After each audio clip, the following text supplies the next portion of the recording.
Senhor Jesus, ó Senhor Jesus, Tu és a fonte da nossa alegria e do nosso prazer. Sem Ti não somos nada.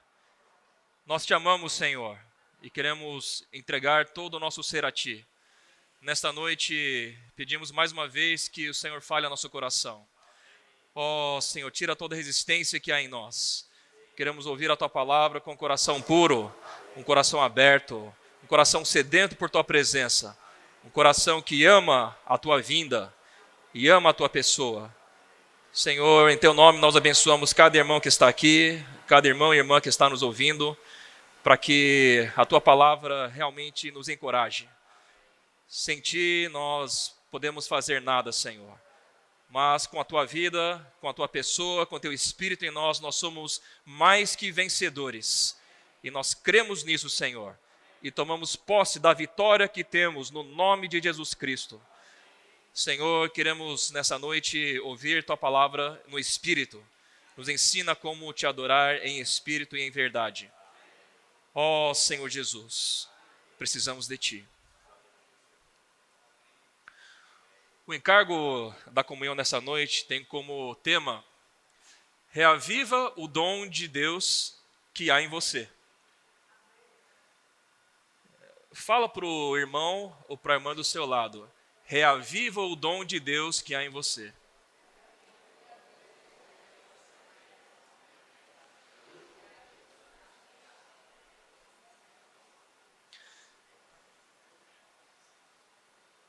A palavra dessa noite tem como base o versículo de 2 Timóteo 1:6.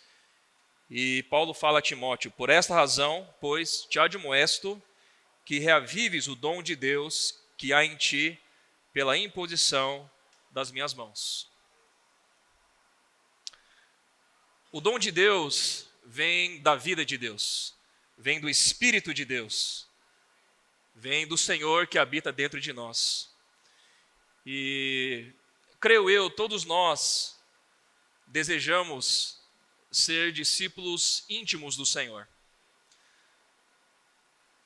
Tem aqueles que seguem o Senhor como a multidão, mas tem aqueles discípulos que vivem com o Senhor e andam com o Senhor e são íntimos do Senhor. Como cristãos, o nosso desejo é que nós conheçamos o Senhor na intimidade. E aqueles que conhecem o Senhor na intimidade precisam aprender a dar liberdade para o Espírito transformar a nossa pessoa na sua plenitude. E depois que o Senhor morreu, depois que Ele ressuscitou, Ele treinou os discípulos para que os discípulos pudessem estar acostumados a ter a presença invisível do Senhor. Ou seja, fisicamente, eles não estavam mais vendo o Senhor estava com eles fisicamente até aquele momento, mas depois Ele estava ensinando eles a viver com o Senhor no espírito deles. E tivemos 2 momentos em que o Espírito Santo foi dado aos discípulos, e podemos aplicar isso em nossa vida. A primeira vez foi em João 20, quando o Senhor soprou sobre eles o Espírito Santo. Ele soprou o Espírito como vida para dentro deles, no aspecto interior, para que a partir daquele momento, os filhos de Deus que crescem no nome de Jesus pudessem ter Deus vivendo dentro deles. E no segundo momento, já voltado para a obra de Deus, o Espírito foi derramado no dia do Pentecostes. Isso está em Atos 1 e Atos 2. O Senhor prometeu que a promessa do Pai seria derramada sobre os discípulos e pediu para que eles permanecessem ali orando em Jerusalém. E os discípulos oraram e receberam o poder do Espírito Santo. Os discípulos não ficaram ali apenas batendo papo, passeando, mas eles estavam ali vigilantes, porque eles sabiam que o Pai iria derramar sobre eles algo que o Senhor havia prometido. Esse outro Consolador, esse Espírito da verdade, é o que nos conduz para servir a Deus de acordo com o poder de Deus, de acordo com a vida de Deus, não de acordo com a nossa capacidade. E hoje, irmãos, vivendo a realidade da vida da igreja, tudo que nós fazemos precisa ter início com o Espírito. A obra de Deus não é feita por meio da minha capacidade humana. A obra de Deus é feita por meio do Espírito que nos capacita para servir a Ele. O que nós oferecemos a Deus é Cristo. Não oferecemos a nossa capacidade natural. Não podemos achar que a nossa vontade de servir a Deus, sem Deus, é agradável a Deus. Nós precisamos aprender a adorar a Deus em espírito e realidade e servir a Deus com o Espírito de Jesus Cristo. Podemos abrir em João capítulo 14, versículo 7, que fala sobre essa experiência que nós precisamos ter com o Senhor. João 14, 17. O Espírito da verdade que o mundo não pode receber, porque não o vê, nem o conhece. Vós o conheceis, porque ele habitará convosco e estará em vós. Essa é a promessa que foi cumprida. O Espírito habita em nós e estará em nós. E está em nós. Esse é o Emanuel, Deus conosco, Deus comigo, Deus contigo. Versículo 18, não vos deixarei órfãos, voltarei para vós outros. Ainda por um pouco, e o mundo não me verá mais. Vós, porém, me vereis, porque eu vivo, vós também vivereis. Vamos ler junto essa parte B? Porque eu vivo, vós também vivereis. Mais uma vez, irmãos. Porque eu vivo, vós também vivereis. A nossa vida existe por causa da vida de Jesus. Essa é a vida eterna, a vida incriada, a vida de Deus. Nós vivemos porque o Senhor vive, e o Senhor vive dentro de nós. E João 15, 5, fala sobre nós sermos ramos da videira. Eu sou a videira, vós os ramos, quem permanece em mim e eu nele, esse dá muito fruto, porque sem mim nada podeis fazer. Ou seja, o que nós fazemos precisa estar vinculado, conectado a Jesus. Porque nada de valor, nada eternal, nada que agrada a Deus pode ser feito sem a presença do Espírito em nossa vida. E Jesus Cristo é o Espírito que dá vida dentro de nós. Essa é uma realidade neotestamentária que precisa mudar a nossa vida, irmãos. Hoje nós temos Deus habitando dentro de nós. E o apóstolo Paulo pede para Timóteo reavivar o dom de Deus que há nele. Esse reavivar pode ser também interpretado como conservar viva a chama da vida divina. Conservar viva a chama do nosso espírito. Nosso espírito que recebe o Espírito de Deus como a nossa habitação. E a comunhão com Deus é a que mantém essa chama acesa. Vamos considerar sobre os relacionamentos que nós temos na nossa família, começando pelo casamento. Todo relacionamento precisa ser mantido por meio de acender a chama. Concordam comigo? Ou melhor, não deixar a chama apagar. Às vezes, nosso casamento começa com aquela paixão, aquele amor quase incondicional, porque só Deus é amor, só Deus tem amor condicional. Mas com o tempo parece que aquela chama vai apagando. Não é verdade? Não está tão forte, começa a aparecer problemas, começa a aparecer mágoas, e aí a chama vai apagando,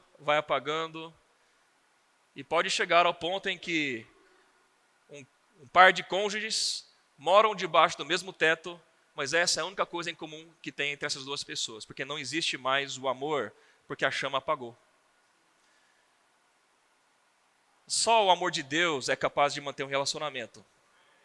E só a comunhão com Deus é capaz de manter a chama do nosso espírito acesa. Então, olhando para o nosso relacionamento familiar, nós temos que praticar, manter essa chama acesa por meio de diálogo, por meio de carinho, por meio de demonstração de amor prático, não apenas teórico. Eu posso dizer para minha esposa que amo ela, mas se eu sou grosso com ela, se eu não trato ela bem, se eu não sou atento às suas necessidades, essa teoria na prática não vale nada. O que vale é a minha atitude em relação à minha esposa. A mesma coisa entre pais e filhos. Irmãos, na vida de comunhão com Deus, é a comunhão com Deus e o desfrute da palavra de Deus, permitindo que ela transforme a nossa vida, que mantém essa chama acesa. Individualmente, essa é a base da nossa chama acesa com Deus. E coletivamente também nós precisamos congregar com a igreja para que a chama também esteja sempre acesa em relação ao sentimento do corpo de Cristo. E a missão que nós temos como igreja para preparar a igreja para receber o seu esposo. Então, eu quero reforçar um princípio prático, irmãos. Não é algo doutrinário, algo prático. O desfrute dessa chama, o desfrute do nosso relacionamento com o Senhor, a profundidade do nosso relacionamento com Cristo, o impacto da nossa vida espiritual, depende de quanto eu busco manter comunhão com o Senhor. E depende do tamanho da minha sede e da minha fome por Jesus Cristo. Se minha vida é uma vida de apenas ir para a reunião no domingo de manhã, ou, entre aspas, ir na igreja no sábado à noite, mas durante o meu dia a dia eu não tenho comunhão com o Senhor, eu não me derramo diante do Senhor, permitindo que o Espírito dele mude a minha vida, eu não desfruto da Bíblia, essa chama com o tempo vai apagar, irmãos. Vai apagar. Porque nós não estamos alimentando a vida divina, não estamos alimentando o relacionamento espiritual que nós temos com Cristo. Azeite, mas graças ao Senhor, o Senhor sempre nos ama e o Senhor sempre é misericordioso. Ele sempre nos lembra, nos constrange com seu amor, nos mostrando que, independente da nossa falta de sede, independente da nossa frieza espiritual, independente de às vezes tratarmos o Senhor não como o Senhor, mas como alguém que precisa cumprir a nossa vontade quando nós passamos aperto, Ele nunca nos abandona. Ele sempre está ali com o coração manso e humilde dizendo, vinde a mim. O Senhor sempre nos recebe. Mas com o passar do tempo, irmãos, principalmente para aqueles que já têm uma experiência com o Senhor, nós aprendemos que o Senhor não vai forçar a barra conosco. Ele vai nos lembrar, Ele vai falar conosco, mas o nosso coração, irmãos, precisa ser um coração de arrependimento contínuo. Caso contrário, nós ficamos frios, nós ficamos velhos e a chama vai apagando. Um outro aspecto que também pode apagar a chama são as dificuldades que nós enfrentamos, as perseguições que nós enfrentamos, as pressões que nós sofremos. E às vezes são coisas lícitas, não são necessariamente coisas pecaminosas. Nós temos visto na palavra sobre o lavar os pés. Às vezes nossos pés estão extremamente sujos e nós precisamos que Jesus lave os nossos pés. Porque as sujeiras deste mundo podem sim criar barreiras entre nós e o Senhor. Mas o Senhor é aquele que se ajoelha e lava os nossos pés. Ele pode usar um irmão da igreja para lavar os seus pés. Ele pode usar uma irmã da igreja para lavar os seus pés. Então, esse mundo também pode nos contaminar. As dificuldades, as tribulações também podem nos levar a uma situação de fraqueza que a gente acaba quase que naufragando na fé.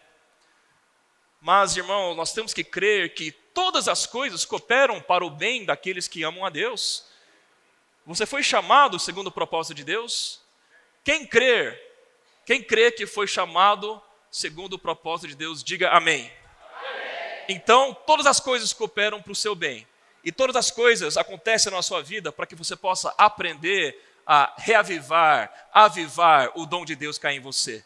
Porque o Senhor já nos deu tudo, irmãos. Quando o Senhor falou, está consumado na cruz, e entregou o seu Espírito, e quando Ele ressuscitou, provando que Deus Pai aceitou a obra de redenção do Filho, quando Ele soprou sobre os discípulos o Espírito Santo, e quando foi derramado o Espírito Santo no dia do Pentecostes, isso quer dizer que Deus e o homem foram unidos em Espírito, para que a igreja seja a expressão de Deus aqui na terra. Essa é a nossa responsabilidade. Nosso encargo hoje é viver com o Senhor, viver no Senhor e viver em comunhão com o nosso Senhor. E constantemente manter acesa essa chama, esse dom de Deus que há em nós. Quem dá o dom é Deus, o dom não vem de nós. A graça foi dada a nós, e a graça de Cristo traz toda a provisão para nós vivermos uma vida vitoriosa em Cristo. Isso inclui todos os dons que recebemos do Espírito Santo para nós sermos úteis ao Senhor, para termos utilidade, para frutificar para Deus Pai. Então vamos considerar, irmãos, em relação à nossa busca espiritual. E nós temos visto também na palavra, vários irmãos têm nos exortado no amor de Cristo, de que os tempos finais são difíceis. Eu acho que ninguém aqui, nesse salão, pode dizer que está tranquilo, está tudo fácil. Buscar o Senhor está tão fácil, parece que ler a Bíblia está tão fácil, pregar o Evangelho está moleza, está todo mundo aberto para receber o Senhor. Irmãos, estamos vivendo os tempos finais. E o mistério da iniquidade está operando e vai ficar cada vez mais difícil. E a Bíblia diz que o amor de quase todos se esfriará. Ou seja, de certa maneira, podemos dizer que o dom de Deus vai se apagando em muitos. E o amor vai se esfriar. Mas não podemos permitir que isso aconteça na minha vida e na sua vida. Porque tem um grupo de irmãos e irmãs comprometidos com Cristo que vão ser vencedores. Aqueles que atendem ao chamamento de não deixar que esse dom de Deus se apague. Deixar que o dom de Deus seja diminuído a ponto de ser tão pequeno que não faz diferença nenhuma no reino de Deus. Satanás quer apagar a chama desse dom em você. Ou até deixar ele semi-morto, e não necessariamente morto, para você ter a impressão de que você está bem. Mas no final do dia, você sabe que existe uma lacuna entre o que Deus deu para você e o que você entrega para Deus. Irmãos, o Senhor nos deu tudo. Eu não tenho nenhuma desculpa diante do Senhor, porque o Senhor me deu tudo, irmãos. Ou você acha que Deus precisa provar mais alguma coisa para você? Deus prova o seu amor para conosco pelo fato de Cristo ter morrido por nós, sendo nós ainda pecadores. Isso por si só é um fato que mostra que Deus já entregou tudo para nós. Deus nos entregou Cristo Jesus, que é Ele mesmo, como homem e Deus, que nos leva a desfrutar de tudo aquilo que Deus é. É Deus que dá o Espírito, é Deus que dá o dom, é Deus que dá a graça. Tudo que nós precisamos está em Cristo Jesus. Só que nós precisamos valorizar a nossa comunhão com o Senhor. Individualmente, que é a base da nossa comunhão pessoal com o Senhor, e coletivamente, estar junto com os irmãos e buscar o Senhor com os que de coração puro invocam o nome do Senhor. Vendo o contexto de 2 Timóteo, no qual está esse versículo 6 do primeiro capítulo, nós podemos ver que experimentar o poder do Espírito Santo, experimentar o dom de Deus sendo acendido, muitas vezes é no meio de dificuldades, irmãos. É no meio de pressões, é no meio de perseguições, é no meio de fraquezas, é no meio de situações onde nós ficamos realmente até desanimados. E o Senhor permite situações de tribulação, dificuldade, pressão, justamente para mostrar que o poder é dele, não é nosso. Olhemos um pouco para o contexto do próprio apóstolo Paulo, quando ele escreve 2 Timóteo. Pelo estudo da cronologia das cartas de Paulo, nós podemos concluir que 2 Timóteo foi a última carta que Paulo escreveu.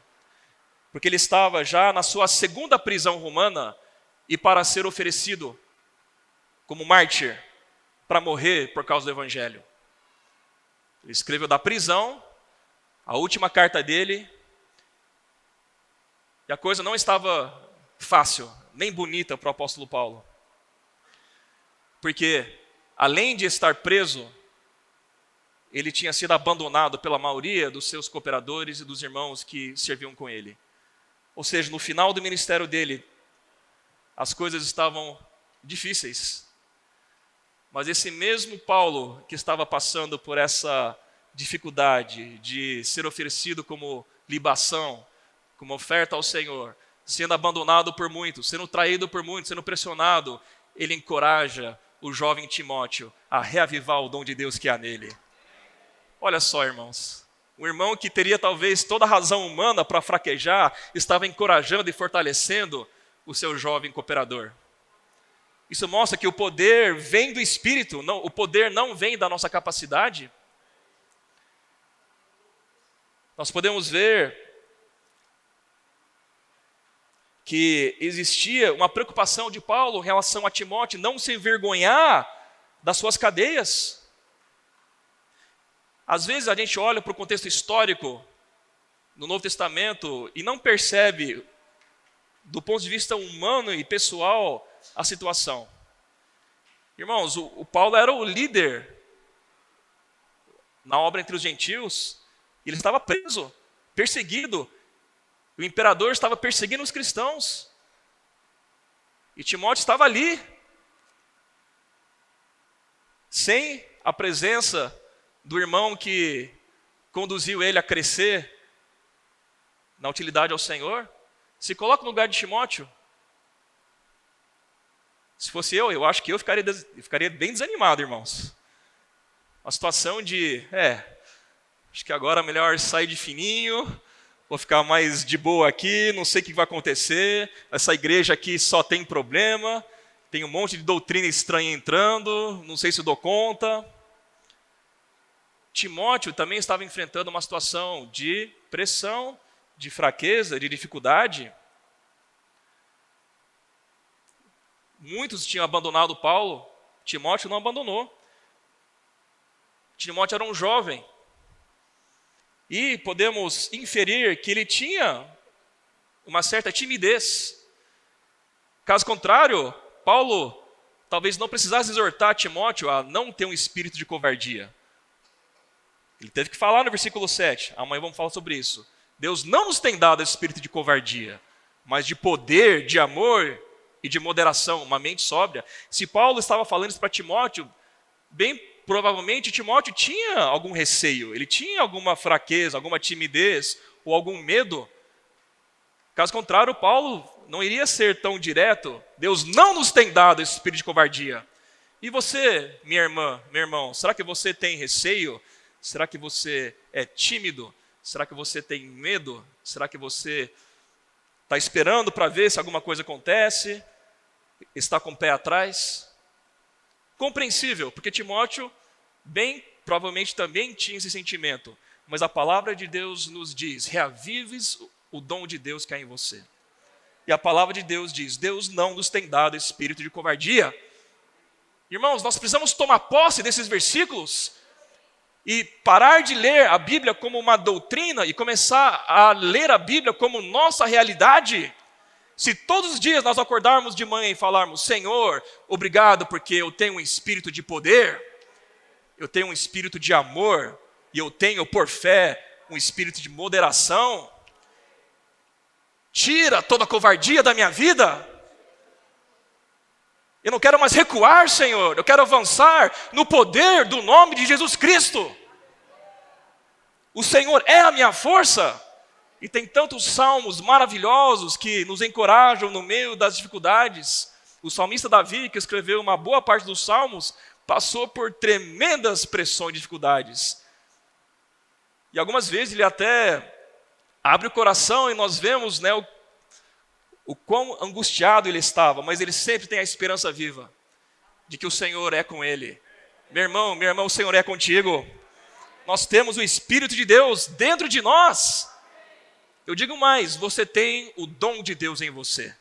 Porque todos que receberam a graça de Cristo, receberam também o dom para servir a Cristo. Irmãos, essa é uma realidade que precisa sair da teoria e começar a mexer no nosso viver, irmãos. E Timóteo, além de precisar de um espírito de poder, ele também sofria. Nós podemos ver isso em 2 Timóteo 2,3, em que Paulo estava encorajando Timóteo a participar dos sofrimentos como bom soldado de Cristo Jesus. Eu acho que todos nós queremos participar das vitórias de Cristo, não queremos? Eu quero. Quem quer participar das vitórias de Cristo? Diga amém. E participar dos sofrimentos? Aí já muda a história, não é? Cristo foi o primeiro que nos deu exemplo. Ele sofreu e foi vitorioso. E o melhor de tudo isso é que o Senhor está junto conosco em todos os sofrimentos, porque Ele é o sumo sacerdote que se compadece das nossas fraquezas. O pior sofrimento que você enfrenta é compreendido por Jesus Cristo, porque Ele já passou por todos os sofrimentos que um homem poderia passar. Nós vemos também no capítulo 4, versículo 5 de 2 Timóteo: tu, porém, sê sóbrio em todas as coisas, suporta as aflições. Se Paulo estava falando para Timóteo, é porque precisava desse encorajamento. Suporta as aflições. A nossa vida de serviço a Deus, de viver diante do Senhor, como igreja, tanto na parte espiritual quanto na parte humana, é uma vida de aflições, irmãos. Nós não podemos também dizer que nossa vida não está livre de aflição, mas temos que aprender a suportar as aflições. Faz o trabalho de um evangelista. Aqui Paulo estava encorajando Timóteo a pregar o evangelho no meio daquela dificuldade. Cumpre cabalmente o teu ministério. Cada um de vocês tem uma comissão diante do Senhor. Cumpra o que o Senhor deu para você. Suporta as aflições, persevere. Mesmo sofrendo, não desista. Seja fiel ao Senhor. E o Senhor vai te dar a vitória no meio de sofrimentos. Então nós vemos um encorajamento muito forte de Paulo no final da sua vida, passando essas verdades maravilhosas para encorajar Timóteo a prosseguir. Irmãos e irmãs, eu preciso ser encorajado. Você precisa ser encorajado? O Senhor nos encoraja por meio dessa passagem. E todos os dias nós precisamos falar: Senhor, me lembra de reavivar o dom de Deus que há em mim. Senhor, acenda mais uma vez a chama do meu primeiro amor por Ti. Senhor, não me deixa enterrar o meu talento. Eu quero aprender a investir meu talento. Senhor, eu não quero jogar na gaveta o dom ou os dons que o Senhor me deu. Eu quero usar os dons que o Senhor me deu. Isso depende também do nosso coração, irmãos. Jesus Cristo é nosso Senhor ou não? Se Ele é nosso Senhor, nós somos servos. E nós devemos oferecer tudo que nós somos a Cristo. E Ele nos supre em toda a nossa carência e nos conduz à glória por meio do Seu Espírito. Todos nós, irmãos, temos momentos nos quais nós precisamos de consolo, precisamos de encorajamento, precisamos de exortação, precisamos de ensino. E a palavra de Deus nos deixa essas verdades maravilhosas, esses princípios poderosos, para que no meio de todas essas pressões, dificuldades, nós possamos aprender a caminhar com Cristo e não desanimar. E um desses aspectos é reavivar o dom de Deus que há em nós. Vamos abrir Romanos capítulo 12. Romanos 12, 6 diz: tendo, porém, diferentes dons segundo a graça que nos foi dada. Os dons que nós recebemos segundo a graça. E graça é Cristo. Graça é Cristo dado por Deus a nós como nossa vida, como nossa salvação, como o poder de Deus que opera em nós e por meio de nós. Os dons vêm da graça, os dons vêm da pessoa de Cristo e vêm do Espírito que nos capacita. E nós também podemos enxergar em 1 Coríntios 14, 1 a 4, não, perdão, 1 Pedro 4, 10.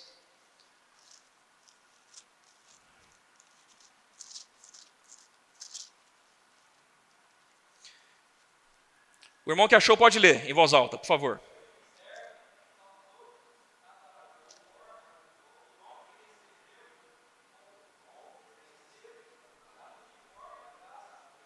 Amém. Servir uns aos outros. Vida de servo. Cada um, individualmente, conforme o dom que recebeu. Cada um de nós, irmãos, recebemos pelo menos um dom. Para quê? Para servir como bons despenseiros da multiforme graça de Deus. Aqueles que transmitem, que agem como mordomos, né? Aqueles que são responsáveis para suprir o que Deus precisa suprir para os outros, baseado no que nós recebemos. Na conferência de jovens adolescentes que tivemos agora em julho, o tema foi: o que tenho, isso te dou. Baseado em Atos capítulo 3, em que nós vemos Pedro e João olhando para um coxo mendigo que vivia de esmolas, e aí ele queria receber esmola dos 2 discípulos, e Pedro falou: olha para nós, e falou que não tinha prata nem ouro, mas o que ele tinha, em nome de Jesus, ele dava, e mandou o coxo andar. Irmãos e irmãs, nós temos a presença do Espírito Santo em nossa vida. Nós temos o poder do Espírito Santo dentro de nós. Nós temos o nome poderoso de Jesus Cristo. Nós temos o poder do Evangelho. O que nós temos, podemos e devemos dar. Então, no aspecto prático, ser um dispenseiro é dar aquilo que nós recebemos. Ou você é alguém que dá o testemunho, né? Que você não tem nada, que Deus não te deu nada, que Deus não foi abundante em sua vida. Mesmo que você tenha um sentimento que a tua experiência é pequena, lembre da passagem sobre a multiplicação dos pães. O que são 5 pães e 2 peixinhos para a multidão? Proporcionalmente não é nada, mas quando você entrega a Jesus, Ele alimenta uma multidão. Irmãos, nós não temos desculpa para enterrar nosso talento, não temos desculpa para engavetar o dom de Deus que nós recebemos. Deus não te pede para dar aquilo que você não tem. Conforme a multiforme graça que você desfruta, você se torna um dispenseiro. Se você desfrutou de Deus até um certo ponto, é até esse certo ponto que Deus quer que você dispense as riquezas que você desfrutou para quem está ao seu redor. Deus não vai te dar uma porção além da tua capacidade e além da sua experiência. Mas o nosso desejo é prosseguir para conhecer o Senhor. Eu também não posso me contentar em parar 15 anos atrás e dizer: é o suficiente, eu não quero mais nada. O nosso coração sempre tem que ser: Senhor, eu preciso mais de Ti, Senhor. O que eu desfrutei ontem foi maravilhoso, mas eu quero desfrutar mais do Senhor hoje.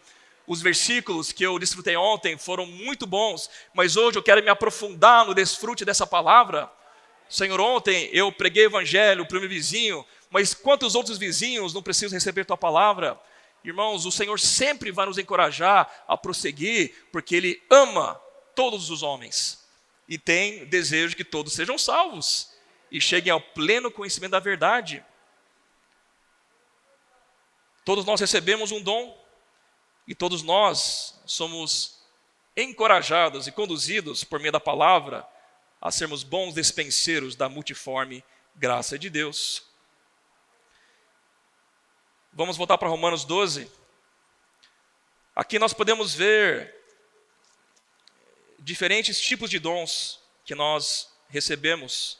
E cada um recebe um dom diferente, cada um tem uma função diferente. O corpo de Cristo tem muitos membros, cada um com sua função. É errado pensar que todos vão ser iguais, é errado pensar que todos vão ter a mesma função, é errado querer forçar um irmão a ter uma função que Deus não deu para ele, mas também é errado você ter uma função e você não exercer porque você tem medo, ou porque você tem preguiça, ou porque você não tem sede da busca pelo Senhor, ou não tem a ousadia de se aproximar do trono da graça para buscar graça oportuna. O Senhor não quer que sejamos nem aquém, nem além daquilo que Ele nos dá. Sendo prático, ou seja, nós não podemos querer ser mais daquilo que Deus nos dá, mas não podemos também ser menos daquilo que Deus nos dá. Na medida certa que Deus deu para você, seja fiel. Seja fiel no pouco, no que Deus te deu. Mas um dia, se você for fiel no pouco, um dia o Senhor pode te colocar sobre o muito. Você sabe o que Deus te deu. Deus te deu uma família, não deu? Deus te deu colegas, Deus te deu parentes, Deus te deu a Bíblia, Deus te deu a igreja, Deus te deu o Espírito, Deus te deu todas as promessas, Deus te deu a oportunidade de servi-lo na igreja, Deus te deu uma boca, Deus te deu uma voz, Deus te deu um cérebro para pensar, com uma mente renovada. Se tiver dificuldade, peça sabedoria a Deus, Ele vai te dar, irmãos. Tudo que nós precisamos, recebemos do Senhor. Romanos 12, 6. Diferentes dons, segundo a graça que nos foi dada. Se profecia, seja segundo a proporção de fé. Profetizar é falar por Deus. É você ser usado pelo Senhor para transmitir a palavra do Senhor. E a palavra do Senhor tem a base nas Escrituras. Mas quando nós misturamos as Escrituras, que é o fundamento, e não podemos sair dela, com nossa experiência viva com o Espírito Santo, isso se torna vida para as pessoas. E às vezes as pessoas não vão ler a Bíblia, porque não tem sede pela palavra do Senhor. Mas quando você fala algo da tua experiência de Cristo para elas, elas são despertadas espiritualmente. E elas passam a ter fome por Deus, porque você falou da tua experiência de Deus para essa pessoa. Existem diferentes aspectos de profetizar. E eu não vou entrar nesses detalhes, mas o fato é, irmãos, nós temos um espírito, nós temos fé e nós temos uma boca. Eu creio que todos aqui têm esses 3 itens, não tem? Então todos nós podemos profetizar. Todos nós podemos falar pelo Senhor. E na vida da igreja, nós temos oportunidade para que todos falem. Nós abrimos no final da palavra para que os irmãos completem a palavra, compartilhando da porção que Deus te deu, no desfrute da palavra. Nos hinos, nós temos espaços deixados pelo Espírito para que você possa falar sobre o salmo, hino ou cântico espiritual que você desfrutou.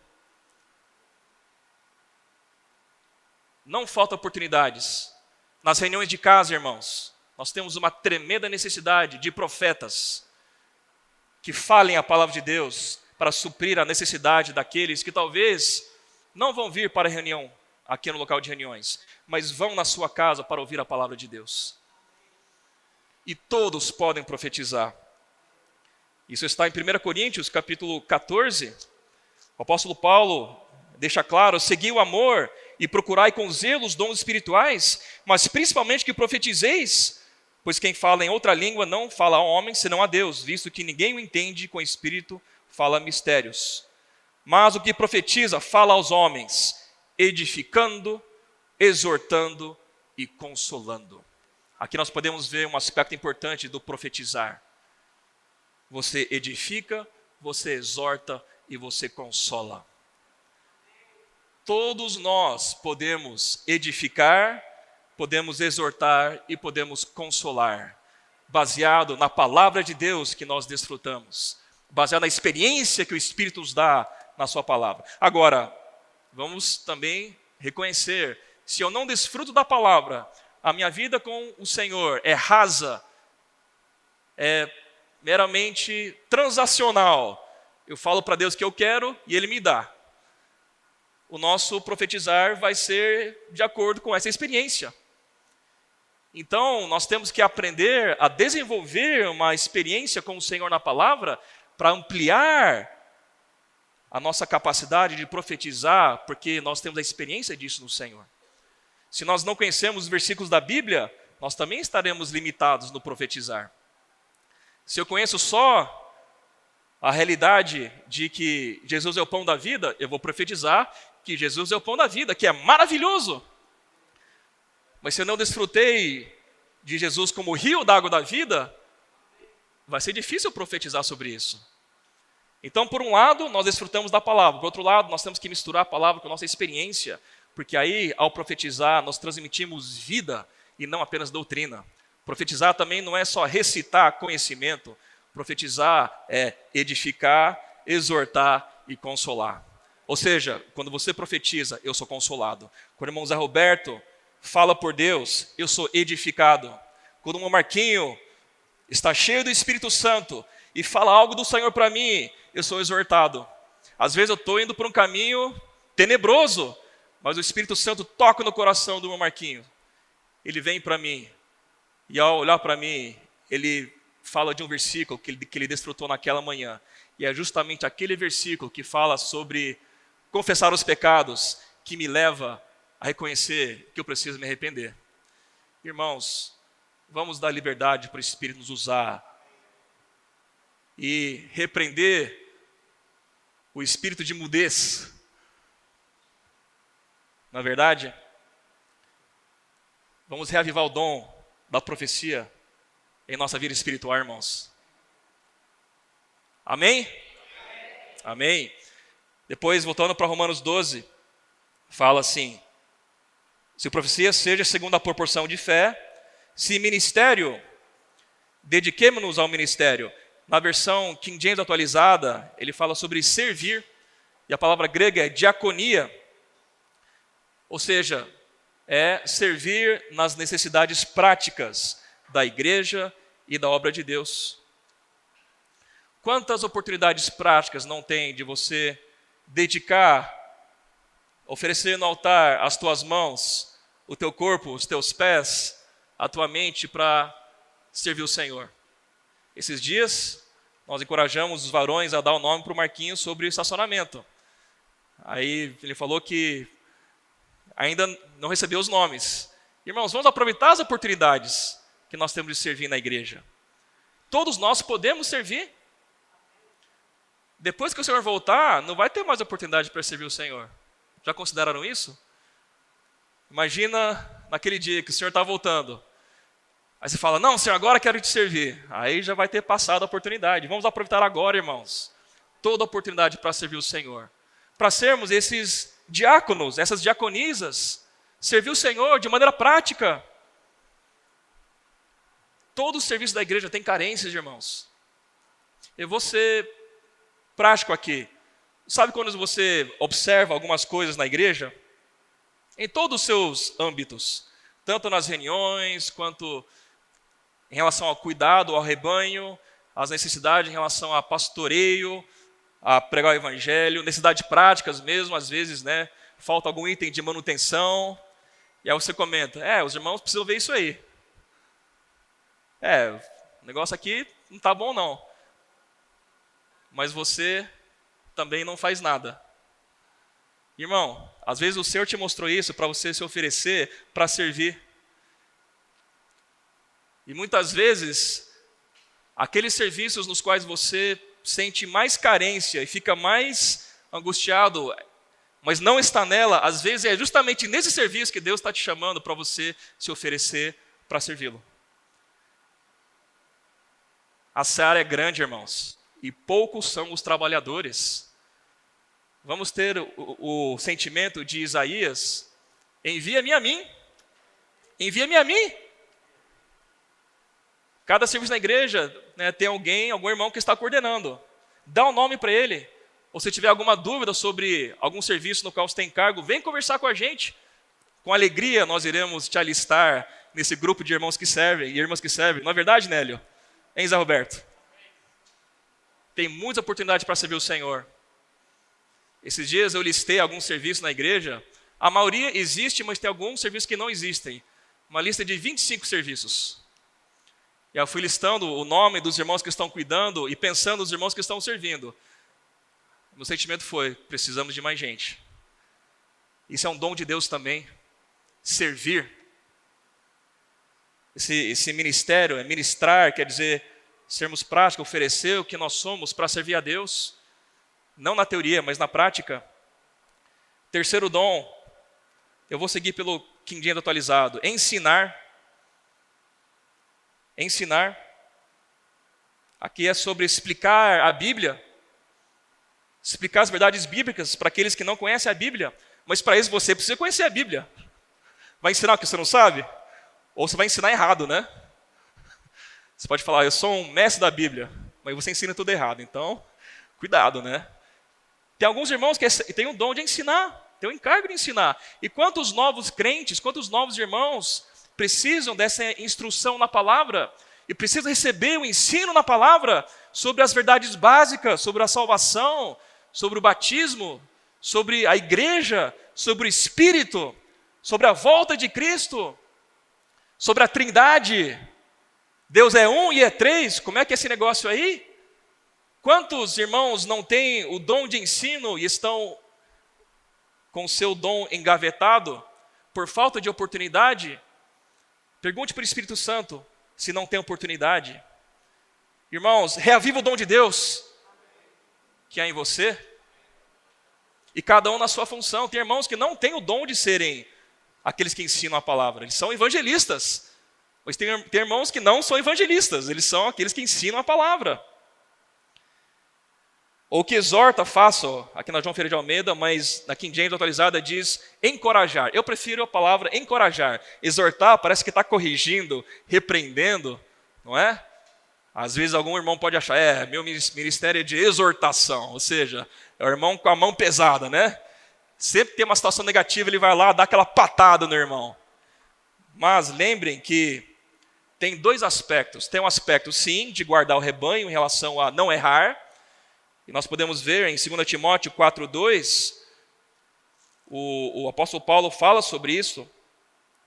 Prega a palavra, insta, quer seja oportuno, quer não, corrige, repreende, exorta com toda a longanimidade e doutrina. Precisa ter exortação nesse sentido na igreja, precisa ter correção, às vezes precisa de uma repreensão para guardar o rebanho, mas também tem um lado positivo. 2 Coríntios 1:3-5, aqui diz o seguinte: começamos porventura outra vez a recomendarmos a nós mesmos, ou temos necessidade... Não, perdão, ele é errado. 2 Coríntios 1:3-5. Bendito seja o Deus e Pai de nosso Senhor Jesus Cristo, o Pai de misericórdias e Deus de toda consolação. É Ele que nos conforta em toda a nossa tribulação, para podermos consolar os que estiverem em qualquer angústia, com a consolação com que nós mesmos somos contemplados por Deus. Exortação aqui, no sentido da palavra grega, também tem o lado de consolar, de encorajar. Quantas vezes, amado irmão, amada irmã, você exercitou o teu dom de consolar os irmãos, de encorajar os irmãos? Todas as experiências do corpo de Cristo são para benefício do corpo de Cristo. Quantas provações Deus permitiu na tua vida para você glorificar o nome do Senhor, consolando o irmão que está passando por uma situação similar?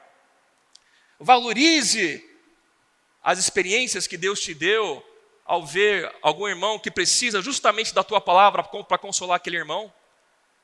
Não enterre o teu dom. Cada um de nós tem uma experiência diferente, uma experiência personalizada que Deus permitiu na sua vida, às vezes justamente para consolar, para exortar algum irmão que precisa dessa ajuda. Reaviva o dom de Deus que Deus te deu. É impossível nós tocarmos na graça de Cristo, experimentarmos do Espírito Santo sem perceber que Deus quer e precisa nos usar. Depois ele segue, voltando para Romanos 12. O que contribui com liberalidade. Contribuir aqui é servir o Senhor com o que nós temos. Recursos financeiros, recursos materiais, sermos generosos. Aqui contribui com liberalidade, contribuir com generosidade. Em Lucas 3:11, nós vemos o Senhor Jesus deixando para nós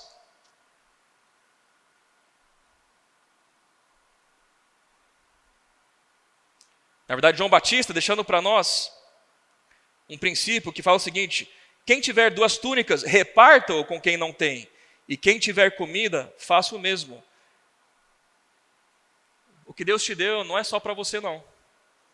O que Deus te deu é para compartilhar, é para repartir, é para contribuir. Ou você acha que o que é seu é só seu?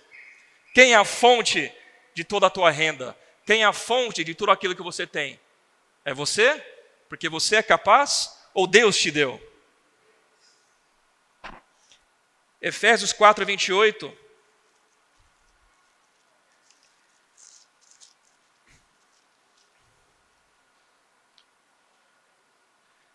Aquele que furtava, não furte mais, antes trabalhe, fazendo com as próprias mãos o que é bom, para que tenha com que acudir ao necessitado. Trabalhar é devido, é correto, é o que Deus manda nós fazermos. Mas ao receber o que é devido do nosso trabalho, é para que nós tenhamos algo para acudir o necessitado. Contribuir com liberalidade. Irmãos, se você morrer hoje, se eu morrer hoje, a gente não leva nada dessa vida. Só o que nós depositamos em Cristo. Considere isso. Considere isso. Atos 2, 44, 45. No começo da vida da igreja, ali em Atos, eles compartilhavam tudo. Era tudo em comum. Vendiam as propriedades e bens, versículo 45, distribuindo o produto entre todos, à medida que alguém tinha necessidade. Tudo era em comum. Hoje em dia, sendo sincero, é difícil ter esse princípio, não é? Imagina, não, o que é meu é de todo mundo. É difícil, irmãos. Mas será que o espírito de hoje é diferente do espírito no tempo de Atos dos Apóstolos? Aqui não estou dizendo para vender tudo que você tem e ofertar, mas estou dizendo que o dom de contribuir é um dom que Deus dá para alguns para poder oferecer o que Deus nos dá para servir os seus propósitos. Agora, fazendo um paralelo aqui, o mínimo, irmãos, é o dízimo, tá bom? Um dia, talvez, né, a gente pode dar uma palavra específica sobre ofertas e dízimos para relembrar os irmãos dos princípios, mas no mínimo é 10%. Isso é devido. E para a nossa justiça exceder dos fariseus, o bom é ser mais que 10%. Mas contribuir com liberalidade, isso é um dom. Isso é um dom que Deus dá para alguns, não é para todos, irmãos. Mas alguns, Deus dá o dom para contribuir com liberalidade. E Deus usa o que Ele contribui para edificar seu corpo. Deus usa para salvar as pessoas. Mas tudo é por causa do Senhor. E ninguém pode se vangloriar na presença de Deus e dizer, eu contribuo com liberalidade. Se você rouba a glória de Deus, já perdeu. É para a glória de Deus. O que uma mão faz, a outra não sabe. Só Deus sabe. Isso é um princípio importante. E aí nós vemos a questão de presidir, voltando para Romanos 12. Na versão King James atualizada, ela fala sobre exercer liderança. E aqui nós vemos 2 aspectos. Presidir, ou estar à frente de, ou liderar, tanto na casa, quanto na igreja. Mas, sendo prático, irmãos, na sua casa, você precisa liderar a sua casa. Você precisa estar à frente da sua casa, espiritualmente. Deus dá esse dom. Eu creio que esse é um dom que Deus dá para praticamente todos, aqueles que têm responsabilidade por uma casa. Isso está em 1 Timóteo 3, vários versículos, por causa do tempo não vamos ler. A questão de governar bem a própria casa, de orar pela sua casa, de suprir espiritualmente a sua casa, não delegar a responsabilidade da sua casa para outros, se precisar ajoelhar e pedir a misericórdia e bênção do Senhor para que a sua casa seja salva, faça isso, mas esteja à frente da sua casa. E na igreja tem a questão dos presbíteros, né?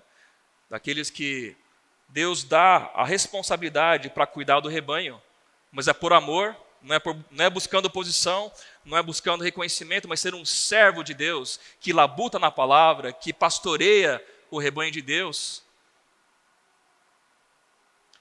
E por último, a questão de demonstrar misericórdia.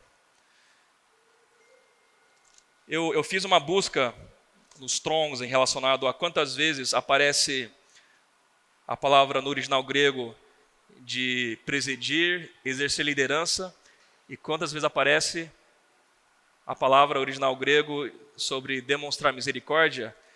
O que os irmãos acham que foi o resultado? Que palavra é mencionado mais? Exercer liderança ou exercer misericórdia? O que os irmãos acham? Exercer misericórdia. 8 vezes a questão de presidir, de liderar, e 28 vezes a questão de exercer misericórdia. Interessante. Eu creio que esse dom, irmãos, eu digo isso para mim, é um dom que muitas vezes falta no nosso viver espiritual. Nós até gostamos de liderar, até gostamos de exortar, gostamos de ensinar, alguns até gostam de profetizar, mas quantos realmente têm o dom de exercer misericórdia, de ter compaixão das pessoas? O nosso melhor modelo é Jesus Cristo. O Senhor tinha misericórdia das pessoas. Ele exercia compaixão pelas pessoas. Ele se identificava com o sofrimento e a tristeza das pessoas. Se você toca o Espírito Santo, talvez o Espírito Santo te dê com mais força o dom de exercer misericórdia.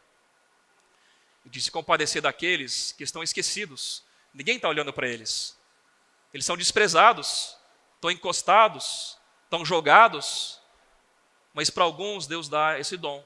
Não é para todos, irmãos. Aqui, cada um Deus dá de maneira diferente.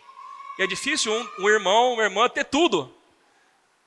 Mas pelo menos um dom Deus te deu. Deus te deu. Deus dá habilidades espirituais por causa da vida e da graça dele, que quando nós crescemos nessa vida, esses dons se tornam um ministério, se tornam algo que nós oferecemos para o Senhor de maneira perene. E a questão de exercer misericórdia também é um dom, aqui em Romanos 12. E o que ele fala sobre esse dom? Com alegria. Com alegria. Exercitar misericórdia com alegria. Não é com aquele peso, estou sendo compassivo com essa pessoa, mas que dificuldade. Não, aí já perdeu. É com alegria no coração. Amados, eu quero finalizar fazendo uma provocação no amor do Senhor para a igreja. Existe uma diferença entre aspas, ir à igreja e ser parte da igreja. Existe uma diferença entre vou para a reunião e eu funciono na reunião. Tem uma diferença entre eu vou congregar para ouvir quem tem um testemunho e eu vou congregar porque quero dar meu testemunho. E tem uma diferença entre eu vou para receber, vamos ver o que Deus vai falar comigo, e eu vou para contribuir com o que Deus me deu. E o que ajuda a fazer essa transição é nós usarmos os dons que Deus nos deu, irmãos. Cada um na sua função, cada um naquilo que Deus deu. Algumas são mais visíveis, são mais públicas, outras são dos bastidores. Poucos vão ver, mas Deus está vendo. O importante não é que os homens vejam, mas que Deus veja. E que o Senhor se alegra, porque nós reavivamos o dom que Ele nos deu, irmãos.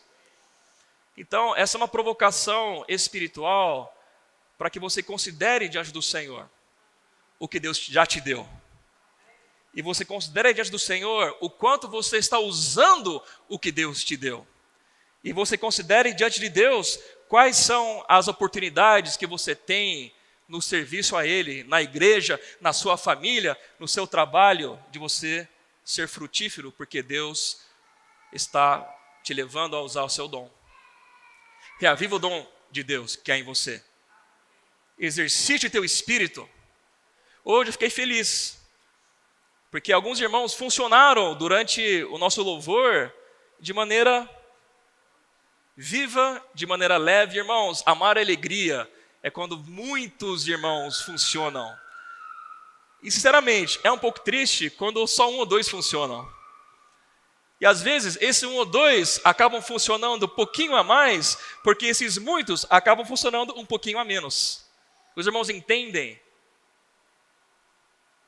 E quando nós funcionamos, exercitamos nossos dons, qualquer um que não tem o Senhor, quando entrar em nosso meio, vai dizer: Deus está no meio de vós.